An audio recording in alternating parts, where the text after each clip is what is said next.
চোর ভেবে অনুভবের দিকে লাঠি দিয়ে মারতে তেড়ে এলো লাজু। বিস্তারিত জানতে ভিডিওটি লাইক দিয়ে চ্যানেলটির পাশে থাকুন বন্ধুরা।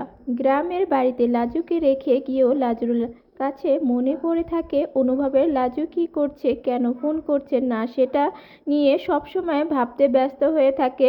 সকালবেলা খবরের কাগজে দেখে অনুভব, জানতে পারে লাজুর সাহসিকতার কথা, কিভাবে একটি মেয়েকে বাল্যবিবাহের হাত থেকে সে বাঁচিয়ে, সেটা দেখে খুশিতে সকাল সকাল চলে আসে লাজুর সাথে দেখা করার জন্য লাজুর গ্রামের বাড়িতে। তখন লাজুর দাওয়াত বসে পড়েছিল।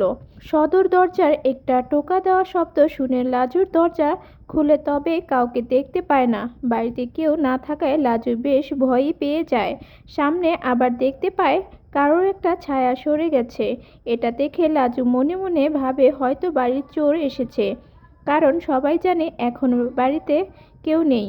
লাজু একটা লাঠি নিয়ে বের হয় চোরকে মারার জন্য। সামনে দেখতে পায় কারো একটা মাথার চুল দেখা যায়।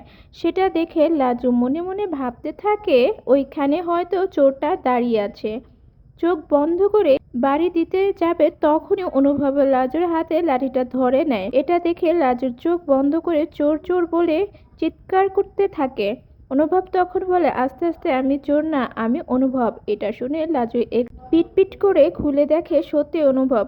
আর এটা দেখে লাজু বলতে থাকে, তুমি এখানে কেন? লাজু তখন মনে মনে ভাবতে থাকে এই বোধহয় ছদ্মবেশে ধরে এসে তখন চিৎকার করতে শুরু করে দেয় লাজু, আর বলতে থাকে চোর চোর। ছদ্মবেশ ধরে চোর এসে অনুভব তখন গিয়ে লাজুর মুখ চেপে ধরে বলতে থাকে, তুমি তো এবার সত্যি সত্যি আমাকে মার খাওয়াবে। আমি সত্যি অনুভব এসেছি তোমার সাথে দেখা করতে। সকালে খবরের কাগজে তোমার সাহসিকতা খবর ছাপা হয়েছে দেখে তোমার সাথে দেখা না করে আর থাকতেই পারলাম না, তাই চলে এসেছি। এবার চিল্লানোটা বন্ধ করো প্লিজ।